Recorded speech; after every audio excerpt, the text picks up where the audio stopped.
So today we're with Mary Brown with PDR CPAs and Advisors. Mary, how long have you been with PDR? I've been with PDR for probably around about 15 years. All right. Yeah. Tell us about yourself. How did you get there? Tell us about. So I'm a shareholder at PDR, and I run the assurance department as well as our nonprofit sector. And how I got there, I started in public accounting right out of USF. So I graduated, got my CPA license, went right into public accounting.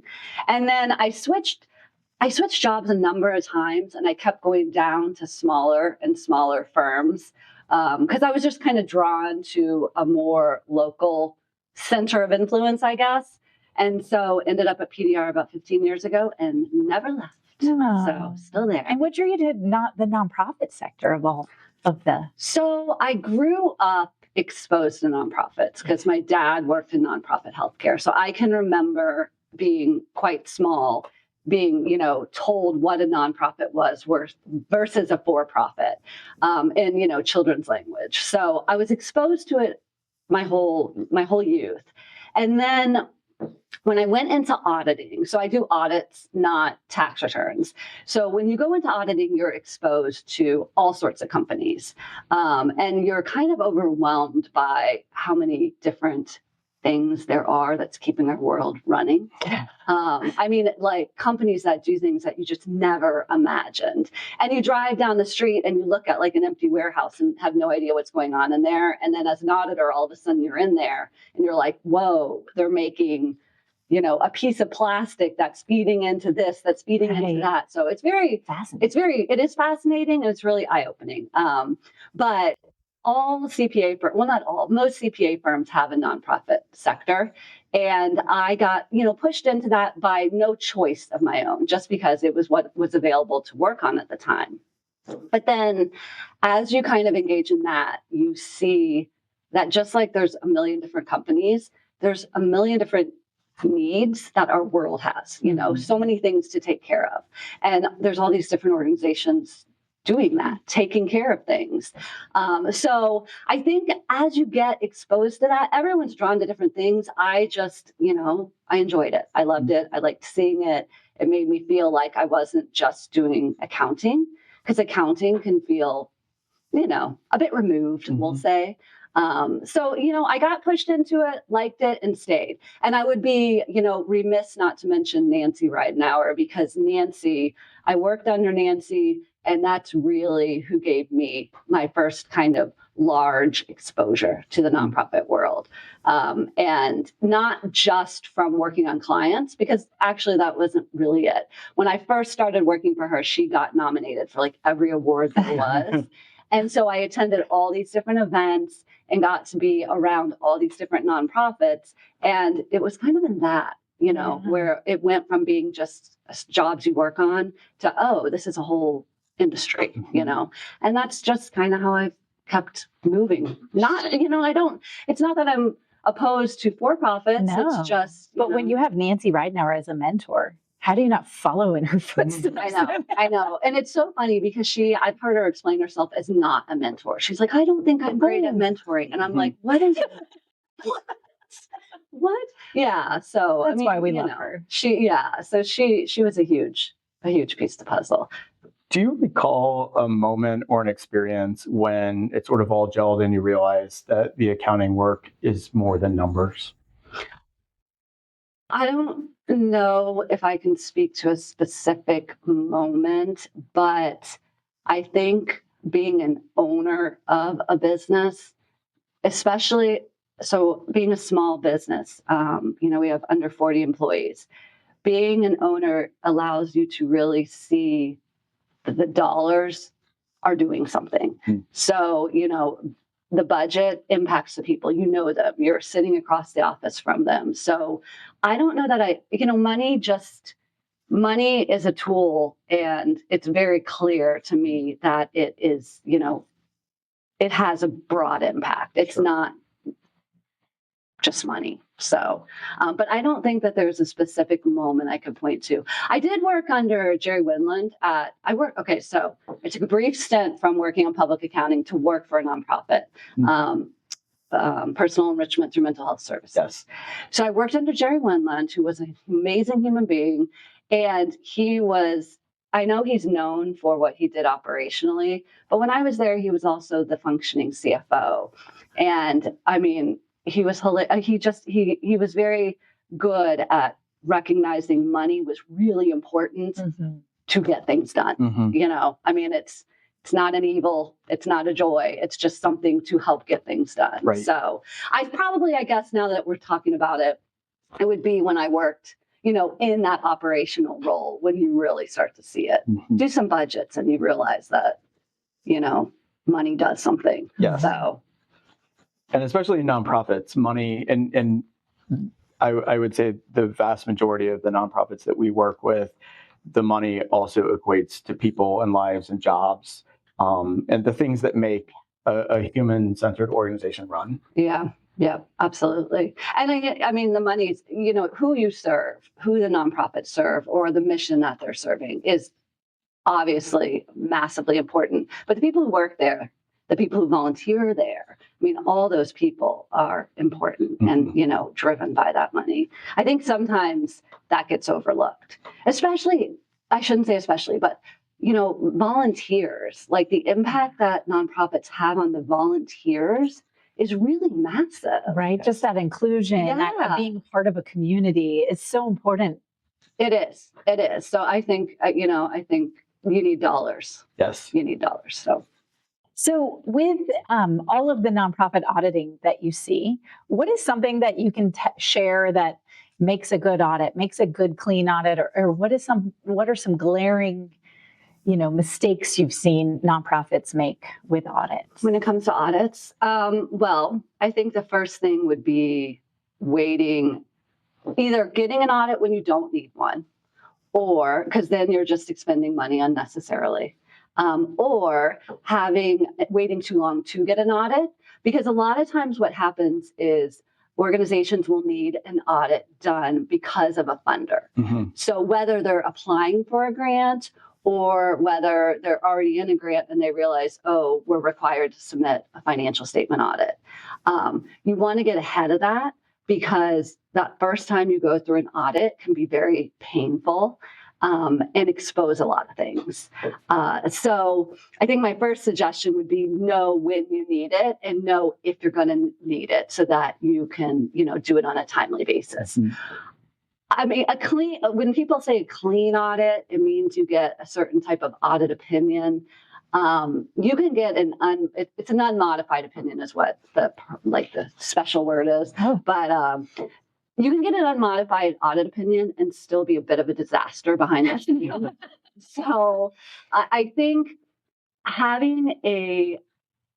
what it really starts with is at the board level, having people in governance who recognize the importance of your financial quality of information, regardless of if you get an audit or not. It could be just your internal financial statements, your tax return, what have you. But having it start at the top, it sounds cliche, like this tone at the top, but it's not.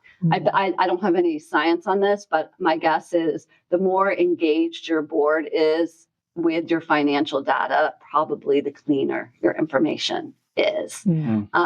So, I think if you are going through your first audit, being aware that, auditors they're not there to be mean or cause problems. They want to help as much as anything. Honestly, we all just really want to be useful. So, having organizations who are like, hey, I'm dealing with this right now, first time audit. We don't have controls in place, which is never the truth. There's always some controls in place. But in feeling like we're not in a good place from a control standpoint, what do we do? That's where we can help. We can come in, go through the audit and say, you're right. This is a problem, but here are some ideas, and, working kind of as a team. So when is that threshold that nonprofits should get an audit? The requirement is at 750. Well, so the state of Florida has a requirement based on your contributions. However, there's a way around that where you can just do a third-party prepared 990. So you're never going to actually be dictated by the state of Florida unless you get Florida funding from the state over a certain threshold, if you have federal funding over a certain threshold, typically the more what happens is you just have one funder. Maybe it's a city or somebody who really wants you to have an audit done. Right. Or you happen into some federal or state funds that therefore kick you into needing an audit. But I think what's important to the health of any organization is being aware of what your plan is. Where are you going so that you can see this? Now, I know unforeseen things happen, like a lot of people had to get audits because they got funding related to COVID. So these things happen. But in general, you should have an idea of where do we see ourselves progressing? And, do we need to start considering whether walking towards an audit makes sense or not? Do you have any recommendation around and non-federal and non-state funding, but as an organization grows at a particular revenue and expense size or a particular complexity where you would recommend to a board that now might be the time, even though you're not required, to start stepping into getting an audit and having your financials audited regularly? I know there's no hard and fast answer to that, but I think there's two things to consider. One are your donors. If you're looking for the larger your individual donations are, I think the more important it is to start considering an audit, because the more people are going to give you. I mean, it's one thing to shoot over $25; it's another to shoot over, $250,000. So right. I think the size of your donors needs to be considered, and what's going to give them some comfort, and the size of who you want your donors to be. Right. The other thing is, it's a little bit of a sneaky consideration, is there's a lot of smaller nonprofits who have a bunch of small grants. And that starts to, depending on who the grantor is, it can start to accumulate compliance issues that now all of a sudden there's a lot of compliance hoops that need to be jumped through. And I think that when you start getting that, it's nice to have a third party come in as an auditor, just to get another set of eyes on it, because it does help for an organization to be able to say, even if you don't need it, hey, we have an audit. I mean, there remains some, benefit to being able to provide that. Right. So I don't think there's a hard and fast threshold. I think it's a consideration, again, of where's your money coming from and where do you want your money to be coming from. Right. So I know there's a lot of focus in the nonprofit world now about diversifying revenue streams. So if you've lived off of one big special event your whole life, and then COVID happened and that event didn't happen, and that exposed so many people. Right, exactly. So, as you diversify your revenue streams, you have to, I think, start considering things like audits and and again, it's not even that you necessarily need an audit, but being able to speak to your funders or your donors about why not you have one. So, because I am not an auditor who pushes audits. I always ask people, like, why are we doing this? Because, it's an expenditure, not just of money, but of time. A lot of time. Yes. So, yeah. But it really does in some ways help organizations, especially as they become more complex or you have a number of grants. It does help having another set of eyes to look to see that the right systems are in place, and you test to make sure that those are working the way that everybody in governance anticipates them working. And so I think the more complex organizations get, having that assurance for the board and then for donors as well is of assistance. Yeah. Well, and I think as a board member, I know a lot of boards that just have it done because the board members want to see it. It gives them another tool to rely on, that they're doing what they need to be doing. So technology is an important part for a lot of nonprofits. They have systems, financial systems, and otherwise. One piece that I'm interested in is what you might be seeing now with nonprofits engaging with AI, specifically on the finance and accounting side. Yeah. Well, I think a lot of the nonprofits I work with still are using things like QuickBooks. Or even some of the other accounting packages, which are now putting AI directly in the software. So it is, it's there and accessible for them without even having to kind of go out looking for it. I think that's the quickest, user-friendly way to access AI on the financial side. I think also like with donor management, again, some of the softwares are just looping in the AI into that. I think what's nice, because I mean, I think as all of us do, I have, a love-hate relationship with technology and AI and all that. But I do think it's becoming cost effective. I mean, the cost of things is not, I mean, it's still pricey, but like I said, like with QuickBooks, it's not like you're paying a whole bunch more for it. They're just desperate to keep everyone, so they're putting it in there. So I think that there's some benefit getting rid of some of the tedium, utilizing AI to get rid of some of the tedium. I have not seen it used in a way that is like an overwhelming, life-shattering change to any of the nonprofits I work with. But what typically with the organizations I work with, they need all the resources they can get. So this is just another resource that maybe allows them to free up some time to do other things.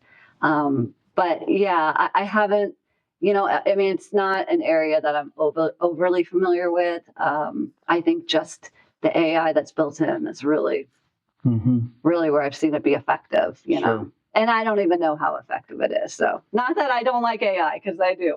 But warnings, I mean, do you have warnings for nonprofits that might consider some of that? Well, I mean, I think the same warnings that all of us have, what are you putting into this? How closed is the environment? What are you exposing, especially, your client and donor information to?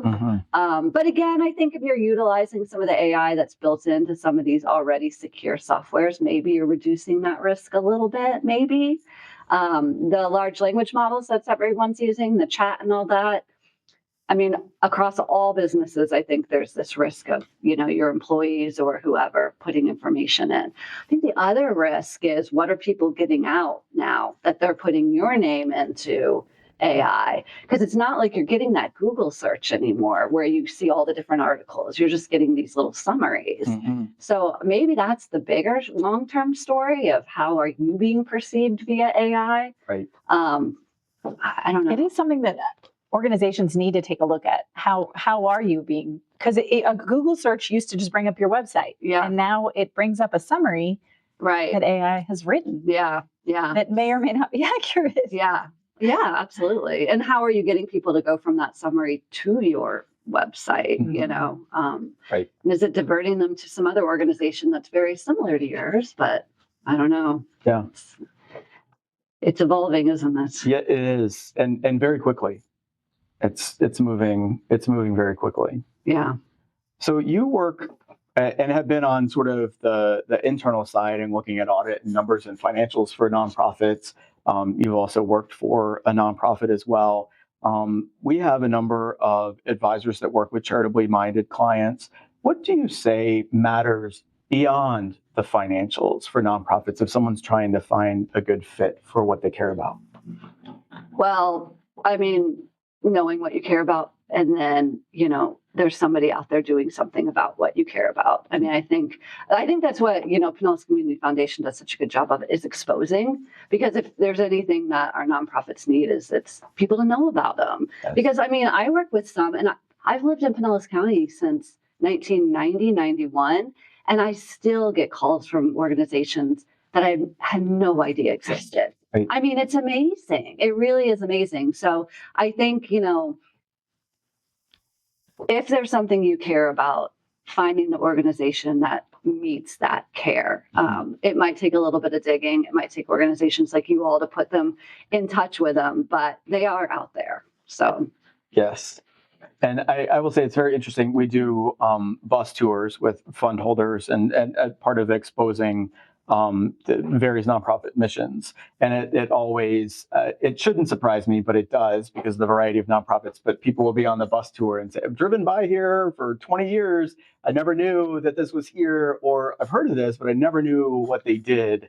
So it's the variety of nonprofits that we have in the community is incredible, but you're right. It's the exposure and really digging in and finding out what organizations do or who's meeting that thing that you are really passionate about is super important. And donors sometimes get just stuck in a rut of, I only help animal welfare organizations. And then they see they go to an organization like Starting Right Now and they're like, wow, helping unhoused youth. Who knew that we needed to do that? I mean, and then their passion changes. And so that is one of the cool things about PCF is getting to bring donors to new nonprofits. Well, and also the exposure of nonprofits to nonprofits. Yeah. Via your donors, absolutely. because I mean, I think there's a lot of times that you'll have a volunteer or a donor say, "Hey, I work with this organization and this one. What can we do together?" Yes. I mean, and That's just so happy. Like people who love animals, and then they find like the organization with dogs for vets or what have Right. you. I mean, it's like all this crossover that sure. can kind of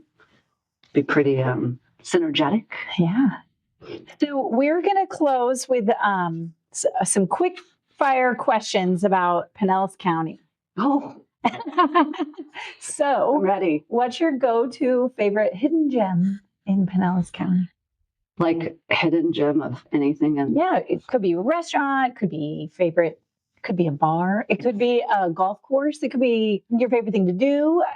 okay, I'm going to go with two things. I'm going to go with Little Lamb Gastropub in Safety Harbor. Oh. I think it's one of the best restaurants in the whole wide world, and everyone should go there.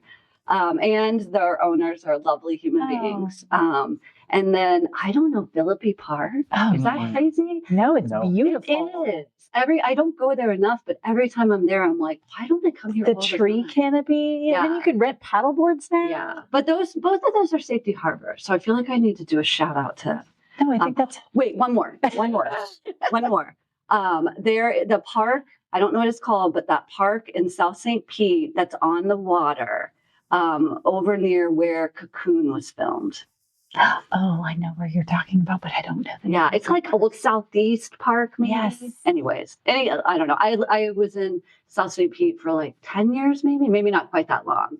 And there are a lot of little hidden gems there Oh. because like, how you get stuck in your area. Yes. So Mhm. Yeah. So you need to use one word to describe philanthropy. What would it be? One word for philanthropy. caring. Yeah, it's a good one. Is that what everyone says? No, No. I don't think anyone said that. Oh, okay. before. You're the first. If you were not doing auditing as a profession, what would you be doing? I would like to be a Cirque du Soleil performer. Wow. Whoa, that is. I don't say I could do it. That's what I would do. Yeah. I'd like to be an astronaut. And that might dovetail, I don't know, it with our last question, sort of rapid fire, but what's one thing on your bucket list that has nothing to do with work?